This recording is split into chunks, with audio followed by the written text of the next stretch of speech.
Oi pessoal, aqui é o professor Maxwell de História e hoje eu vou dar aula para o 8º ano. E o assunto de hoje é a unificação italiana e da Alemanha. Mas antes da gente falar um pouquinho, nós temos que falar o que aconteceu logo após a Guerra Napoleônica, certo?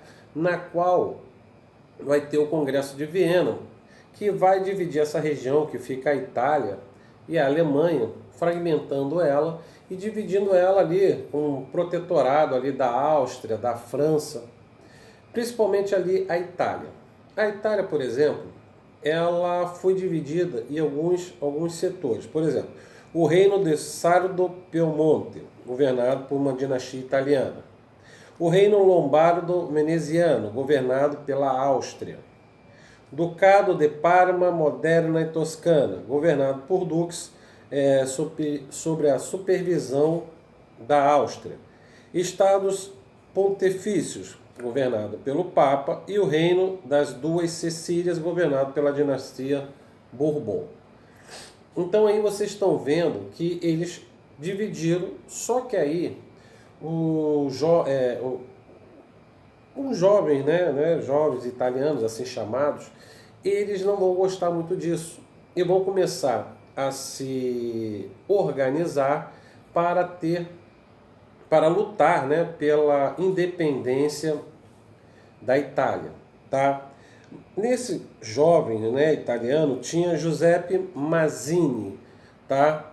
Ele foi um dos que organizaram no meado do século XIX para fazer essa luta pela independência da Áustria, certo? A Áustria, ela com toda a força, tinha um exército muito forte, ela tentava de todo os jeitos manipular e segurar ali a fragmentação da Itália.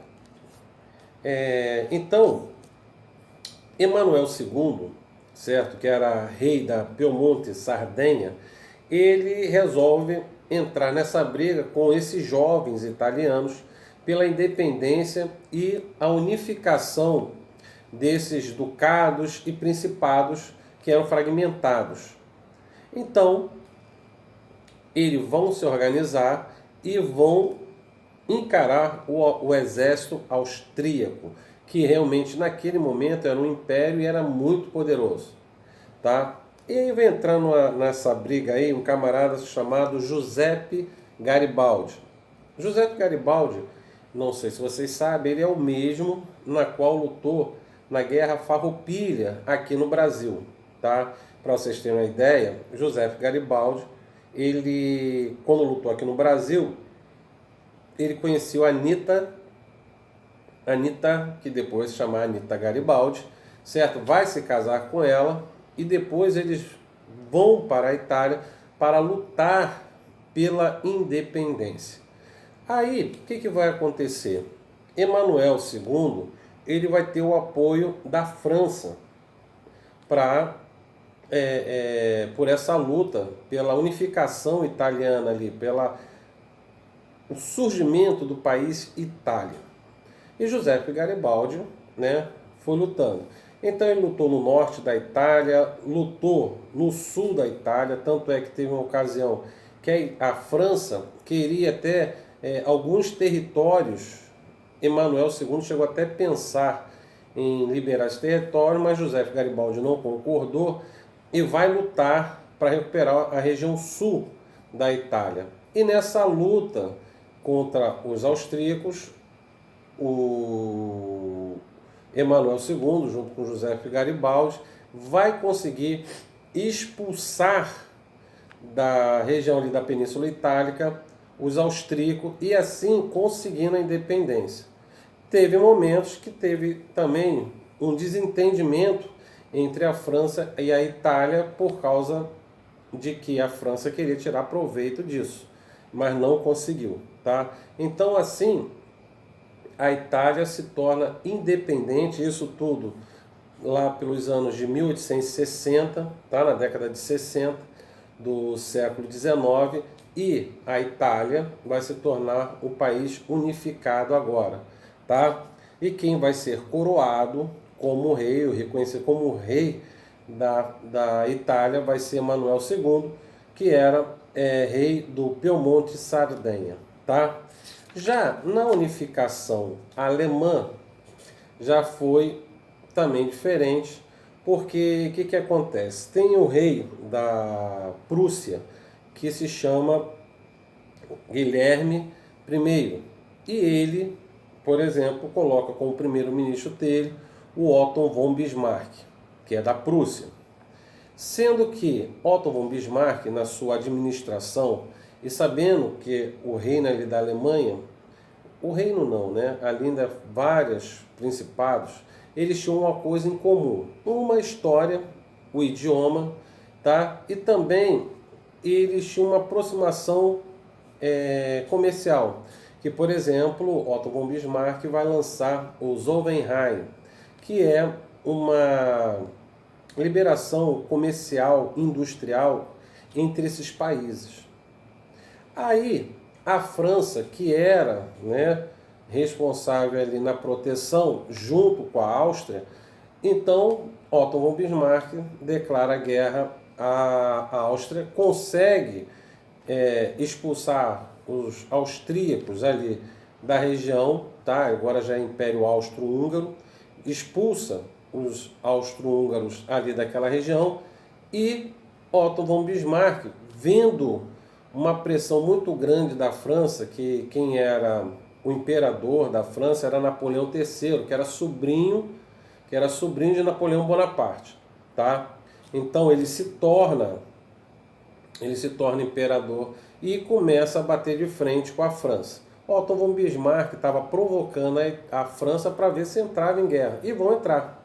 E quem vai sair vencedor vai ser a Alemanha, com Otto von Bismarck, que vai criar aí o segundo reino, ou o segundo Reich, tá? Tanto é que vocês, quando a gente for falar, vocês estiverem lá no 9º ano, quando a gente for falar da Segunda Guerra Mundial, por exemplo, a gente vai falar do terceiro Reich, tá? O primeiro Reich foi o Império Romano, o segundo Reich foi a Alemanha de Guilherme I, e o terceiro Reich vai ser a Alemanha nazista, tá? Mas isso aí já é uma outra história, depois a gente vai ver sobre isso, tá? Não hoje, não agora.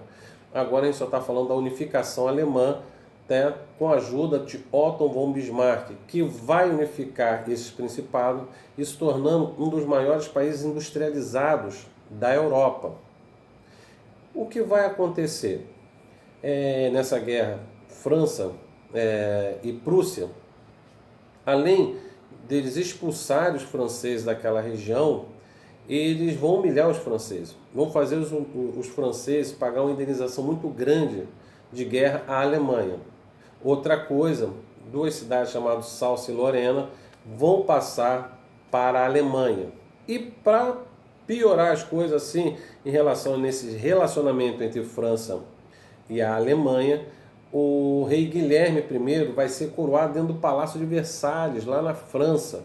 E isso vai ser uma humilhação para os franceses, tá? Os franceses ficam isso engasgado até a Primeira Guerra Mundial, tá? Aí depois isso é também outra história que a gente vai começar lá na frente, quando a Alemanha, na Primeira Guerra Mundial, quando eles entram em atrito com a França, aí a Alemanha vai perder a guerra, aí vai ser o contrário, a França que vai humilhar a Alemanha, tá? Então, aí vocês estão vendo, a Itália se unificando no final do século XIX, a Alemanha também, tá? Esses são os dois últimos países a se unificarem, tá?